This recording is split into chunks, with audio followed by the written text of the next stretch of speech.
Welcome to the deep dive. We know you want to get straight to the core of things quickly, so let's jump right in. Today we're looking at something a bit different. A couple of really unsettling stories that seem to come from a podcast script. Real-life encounters that just went wrong. Yeah, they're quite chilling, actually. Two scenarios where, seemingly normal situations turned into something genuinely frightening. They really show how trust can just evaporate. Okay, so what are we looking at specifically? Well, the first one involves a guy meeting someone from Tinder, Tracy. She comes over, offers to help decorate for Christmas, seems nice enough. Okay, sounds pretty standard so far. Right, but then he has one glass of wine she poured, and boom, he completely blacks out. Wakes up later, she's gone, and so is his prescription medication. Whoa, and Tracy? Turns out Tracy Gibson wasn't her name at all. The identity was completely fabricated. Okay, wow. And the second one? That one's about a couple's Airbnb getaway. Starts out fine, meant to be relaxing, but then they start getting this really uneasy feeling about their host. Like what kind of feeling? They suspected he wasn't who he said he was, and it escalated. Ended with a pretty dangerous confrontation that basically confirmed their fears. The host was definitely lying. Gosh, real nightmare fuel, both of those. Exactly. And that's why we're diving into them. They're stark reminders, aren't they? Danger isn't always obvious.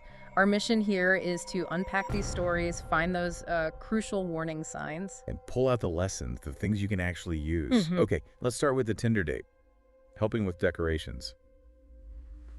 It sounds so innocent. It does on the surface. But there were little things right from the start. Like, the script mentioned she was taller than her profile picture showed. Okay. Maybe not a huge deal on its own, but... But then there was this weird smell she was trying to cover up with perfume, another little detail that just feels off. Right, these small inconsistencies. Your subconscious picks up on that stuff, doesn't it? It really does. It's like your brain is flagging things, even if you can't immediately say why. Yeah. Online profile versus reality. Those mismatches matter. And then the absolute clangor. Yeah. Passing out after one drink. That's not subtle. No, that screams foul play. It's not a normal reaction. That rapid incapacitation and the theft, the fake name. It points to a planned deception, with criminal intent. It's way beyond just a bad date. Okay, let's shift to the Airbnb couple. Their retreat starts going sour when they hear footsteps outside near their hot tub at night.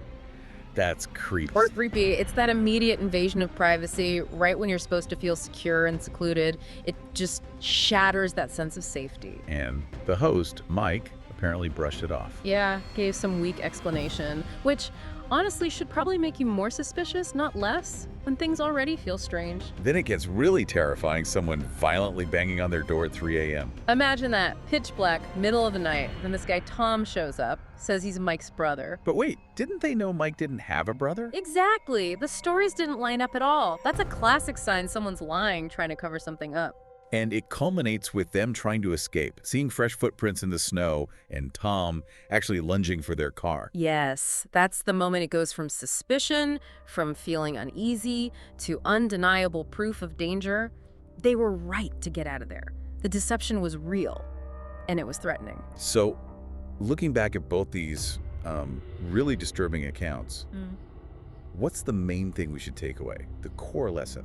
I think it really boils down to trusting your intuition, that gut feeling. In both situations, there were early signs, subtle things that just didn't feel right. That feeling, you shouldn't ignore it. Absolutely not. It's like an internal alarm system. We have it for a reason. So for the Tinder guy, it was her height, the smell, maybe even just a vibe, then obviously the drink, little things adding up. Precisely. Individually, maybe you dismiss one, but together, it's a pattern. And for the Airbnb couple, the sounds outside, the host's weird explanations, the banging, the contradictory story about the brother.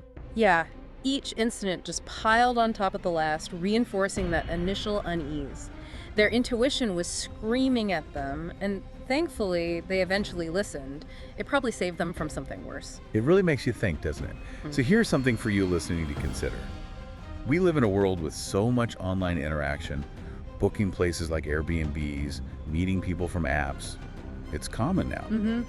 We place a lot of trust in these platforms and profiles. So how do we get better at spotting those subtle red flags? How do we actually tune into that gut feeling, that little voice saying, hang on, something's not quite right here? And then crucially, how do we act on it to keep ourselves safe? That's the real challenge, isn't it? Something important to mull over.